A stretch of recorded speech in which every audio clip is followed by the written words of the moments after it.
Hi, I'm Kendall with the Rawls Group. The old African proverb, "it takes a village," illustrates the essential nature of a team approach to succession planning. Succession planning is a complex endeavor.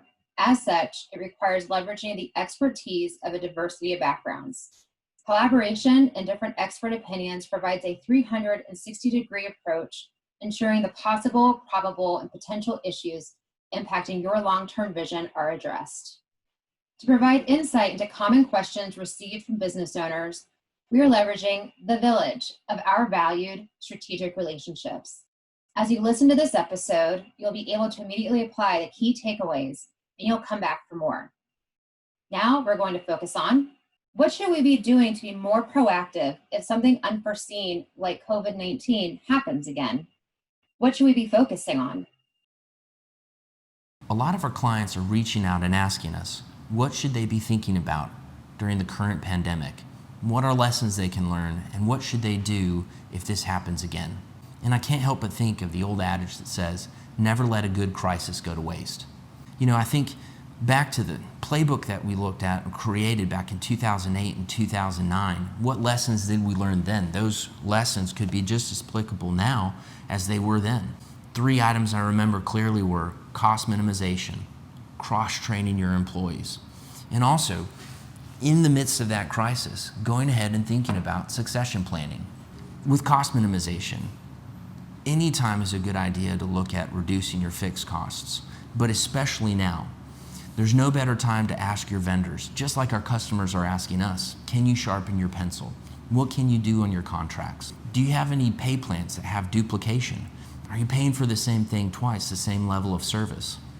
And going ahead and addressing that fixed cost can help you now, especially with uncertain revenue, uncertain inventory levels. There's so much that we can't control. Going ahead and controlling what we can, which are our costs, can help us now, but also help us once things turn around, just like we saw from 2010 and 2016, high profitability. Another item to consider is cross-training your employees. If you're just looking for workforce flexibility, you could also think of how does that play well with the current pandemic? Say, for instance, you have an employee that has to go home because they tested positive for COVID-19. Do you have to quarantine the entire department? Or do you have other employees that can step into that same role? Just like we looked at transitioning direct sales, customer-facing sales to online sales, maybe it's time to look at cross-departmental as well. Then lastly, I'd look at your succession planning. In this crisis, or in any crisis, you want to build your team so that you're not managing that burden of navigating that leadership burden by yourself. And so as you're building that team, as you're identifying your key employees, perhaps it's also time to consider your succession plan. Who's going to run the store after you? And what is your plan to transition ownership? Now could be the best time to go ahead and formalize those succession plans. Regardless, even if you're looking at cost minimization, cross-training, succession planning, or other items, going ahead and having a disciplined approach as you consider this crisis can be the playbook that you bring back for the next one. The best time to plan for the unforeseen is really before it happens. So part of what you should be thinking in terms of is how do we develop some contingency plans so that when the unforeseen strikes again, we're prepared and know what it is that we'd like to have happen. Now basically there are 7 things that are likely to go on in your business at any one time. And it would be worth your while to have a contingency plan for each of those 7. The first is a very fast-paced environment, and sometimes your environment really begins to pick up because you've got a rush of orders or some good things happen, and you need to know what to do when you begin to feel that your infrastructure has been swamped.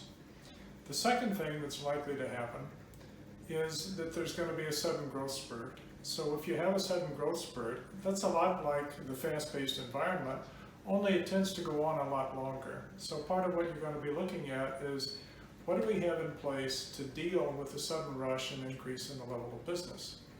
The third thing that can be unforeseen is that for some reason, some of the people that you're working with can become involved in turf wars. And if they become involved in turf wars, then it gets really ugly and your organization begins to crumble a little bit under the weight of the friction. The fourth thing that happens is that your technology experts take control of your company and say, we've got to adjust to what's going on now in the latest of the technologies. So what you need is a technology disruption plan. The next thing that can happen is that you will have a process of mergers and acquisitions, or a series of mergers and acquisitions. And when that begins to occur, you wind up with blended families. So part of what you want to do as you're either acquiring new companies, or you're merging with some new companies, is to make sure that you know how to deal with a blended environment. That means you have to do cultural due diligence as well as financial due diligence. The last thing that can happen to you, smooth sailing. That's the one that you will probably see the least of, although it's the one we would most like to have happen. But the contingency plan for smooth sailing deals with how do we deal with complacency, because sometimes the calmer the waters, the more complacent people tend to be. So, if you want to be really prepared for the next unforeseen incident, start developing contingency plans around those business states that are likely to occur at any given point in time. Thank you, and have a good day.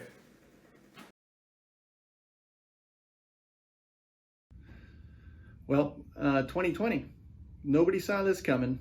We've all been forced to make changes, for better or for worse. I didn't always look like this, due to external circumstances, whether that's coronavirus, murder hornets, civil unrest.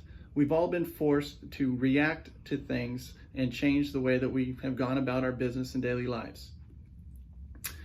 For business owner clients, PPP has really represented a cushion to soften the blow to the changes the organizations need to make to continue profitably. That's been a godsend for some companies. But as that program is running out, the question becomes, what now?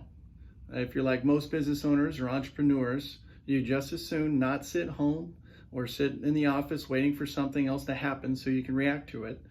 You'd like to find a way to be proactive and move forward with some level of confidence during these challenging times, or changing times. So there's 3 simple steps that I'll talk about that I think every organization can make in order to create a plan to go forward with some confidence. And the first step in that plan is to review or confirm your mission, vision, and values. Understand who you are and where you want to go as an organization, and communicate that to the organization. Having confidence in a destination where you'd like to go and the way in which you'd like to get there makes it a lot easier to make adjustments as unforeseen events come down the road. You can make a detour and still understand how to get back on the road to where you want to go. Without it, you'll get lost as an organization, and that can be pretty ugly situation. 2, study your surroundings. Do a SWOT analysis. Strengths and weaknesses assessment to see how you're doing internally as an organization, and opportunities and threats assessment to see what are the external factors out there that are out of your control that you might be able to take advantage of or avoid. Do the SWOT analysis with your management team. Take some time, create comprehensive lists in each of those 4 categories with your management team, and get buy-in to the situation and that you're currently in. Step 3, take action. Develop 3 to 5 specific action steps that are based out of your SWOT analysis. These 3 to 5 strategic planning items should be easily attainable, and they can be anything coming out of that list. Realistic, attainable, and get some successes. The most important part here is to have action items to continue working on that are confidently taking you in the direction you want to go. Once you've established that, you've got a plan. And when you have a plan, you can be proactive with confidence. As Napoleon Hill said in Think and Grow Rich, set your mind on a definitive goal and observe how quickly the world stands aside to let you pass. Thank you. Stay healthy. Thank you to our strategic partners, The Village, for participating and sharing your perspective. Do you have a burning question you want to discuss with an expert? Feel free to submit it via the Ask an Expert link featured on the page. Continue to listen to the series now or come back later for more. Each question featured may want you to learn something new.